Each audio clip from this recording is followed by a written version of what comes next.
Welcome to another Let's Play of TownCraft, the isometric crafting and town building game for iPad. We've gotten quite a few requests to do some more Let's Plays showing off different scenarios and other stages of the game, so we decided to start with our newest scenario, Desert Island. In contrast to the watery or foresty environments in other scenarios, this one isn't in either of those things. So without further ado, here's Lee talking over some of the gameplay in Desert Island.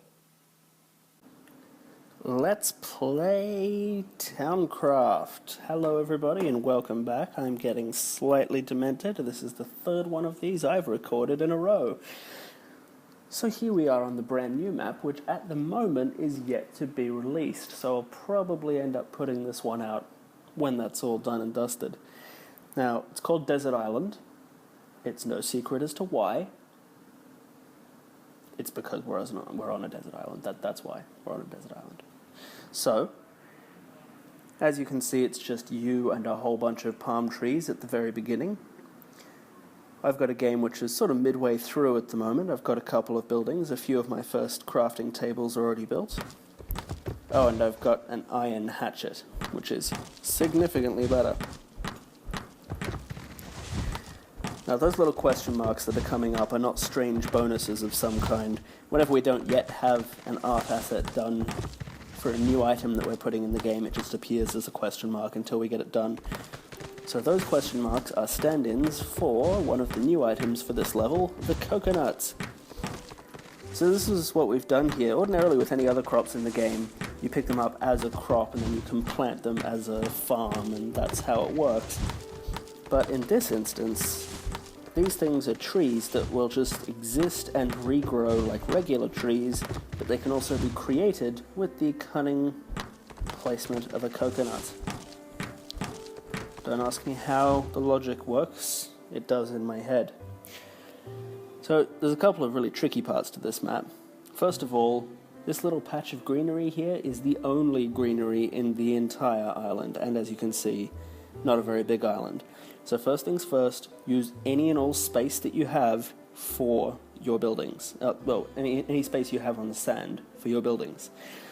Second thing is that these coconut trees are the only crop that can grow on sand. So I'm just going to place a few more of them down here, which will give me a bit of room to start my very own potato farm here. So what ends up being tricky about this is that the only way to get crops is to do quests for people. And the quests generally only give you maybe one or two of each crop. So I've got 2 potatoes, yay me, but I've only got room in this little patch of grass just here for, 2 of each crop if I'm lucky. And then a little bit more space up here. So what I'm going to do is just clear a bit of space by moving this stockpile fellow over here, and that'll at least give me enough for like a little 4x4 down here.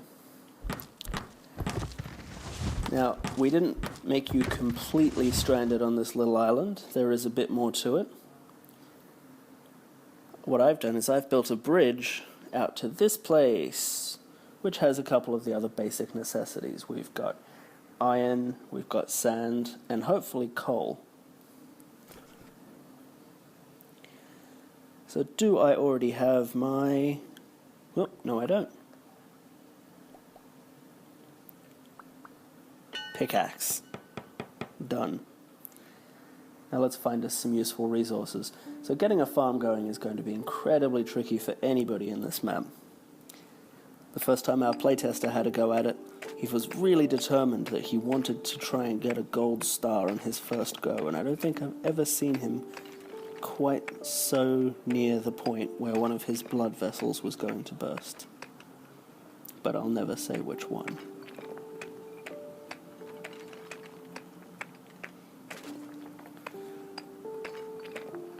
And what we have is a whole lot of stone. 7 days left.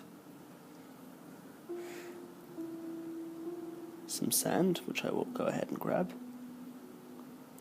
And some iron. All well and good. So there's enough to get yourself kind of started. You can already see that I've gone to town with getting a window and fireplace and that kind of thing sorted. I've already got enough room for a windmill, not that that would really do me any good until I can get my hands on a little bit of wheat, but what I can do is make a couple of other fine buildings like these ones. For those of you who don't know, wooden sticks can be turned into doorknobs. Wooden planks plus 2 doorknobs equals doors. And once you have doors, you can start building the wooden plank style buildings. Or, with enough small stone, the stone style buildings. Now, since I've already got a couple of these other ones, I think I'm going to have to go with some small stones. You can craft big stone into small stone. And just for fun, let's see what this merchant's carrying. Hello! Loom, iron stove, silver bracelets, coal. I might run out of coal at some point. Alright, well, let's see. First of all, I'm going to need a candle, because if I'm going to get a mine to capture all of that iron out on the tiny little island, it looks like the only iron deposit on the whole level, I'm going to need a lantern. So what else does a lantern need? A lantern needs short iron poles. I've got a furnace, so I can make those myself, and I also have sand, so using the furnace I should be able to get all the ingredients I need to get a mine up and running.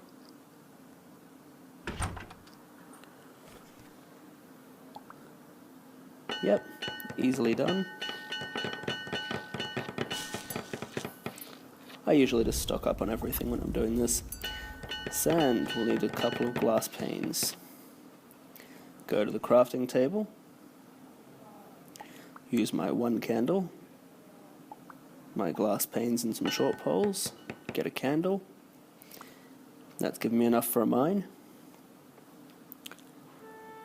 So let's just chuck that right down here. And I'm now a shanty town. What the town ratings actually do, by the way, is increase the number of people who come to visit your town. And after you've got a high enough rating, some of the people who do come to visit will be nobles. The advantage of having nobles is that they have different quests, and that they will spend a whole lot more money. So let's say I want to turn this thing here into a shop. We've had a couple of people ask questions about shops, so let's do this. I will put my stove over here. I could actually leave my stove in there if I wanted to and still make it a shop. We didn't put a rule in against it or anything like that, but it just felt odd. I thought the shop should have a big counter in it and not a stove, but that's my personal preference. These little bushes here are just a way of getting sticks early on. We wanted to include palm trees, but it occurred to us that the rationale that you're going to be snapping off small branches for your very first sticks doesn't really apply as well to a palm tree. Hence the shrubs. So the next question is, do I have twine? No. Do I have access to twine? Well, possibly. Let's check with our merchant friend here. Perfect, got some twine. Now, what else does one need? Iron plates, which I've got, short iron poles, and twine. That's how I make some scales. That should be everything then. The reason I might want to pick up gold bracelets, by the way, it's quite useless for me to buy them right now. Gold bracelets, if I bought them, I'd be getting ripped off slightly. I don't have enough money even. But if I tried to sell them straight back, I wouldn't be making any kind of profit. If I can get my hands on some gems, I can mix them with the gold bracelets and then sell them back and make a little bit of money off the top. Meanwhile,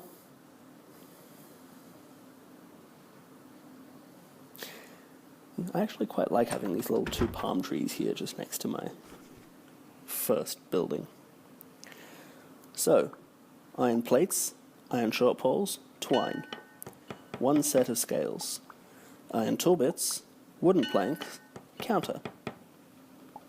Wooden counter, scales, sales counter. And I do believe I've got myself a shop. Ta-da, we get a little sign out the front, and that'll be operative once I can afford to get a peasant in there to work for at least a couple of days and get everything happening. So now what happens is when I stand next to the thing, this little icon in the top left of some scales appears, If I tap on that, I can start dragging things in there, like the iron cutlery. That'd be an easy win.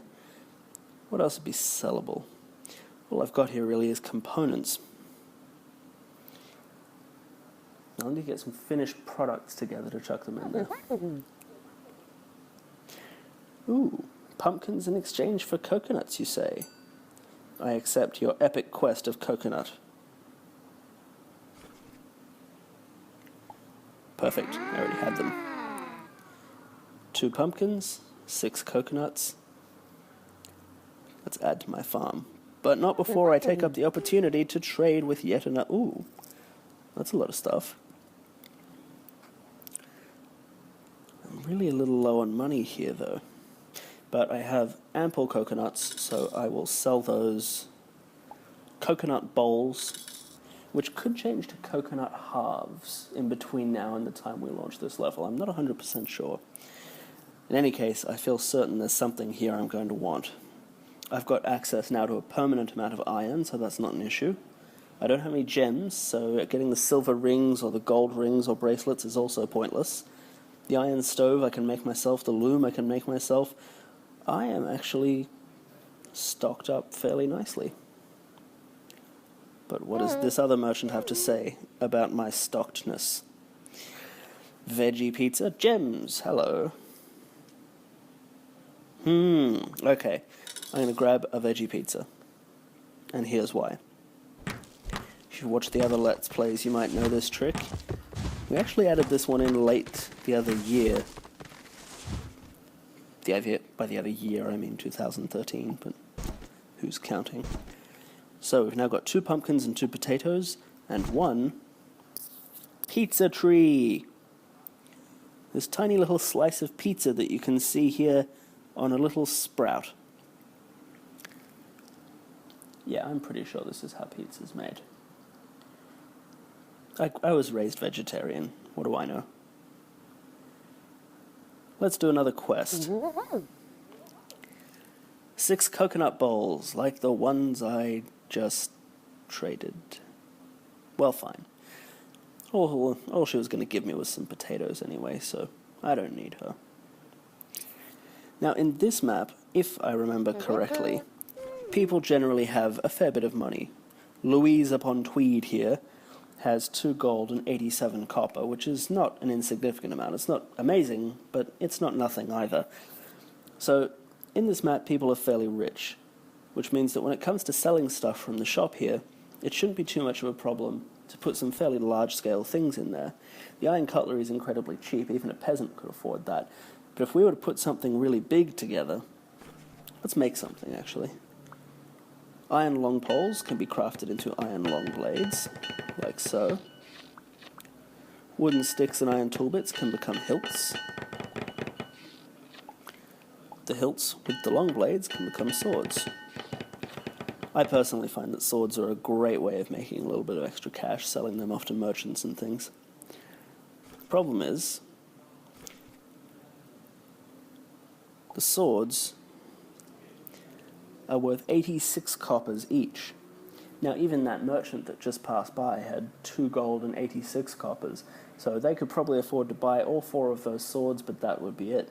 Of course, the merchants don't actually shop in your little store here. That's for peasants and nobles only. The merchants are just there for you to go and trade with on the street. But they're professionals, they're good at this, they rip you off. Potatoes.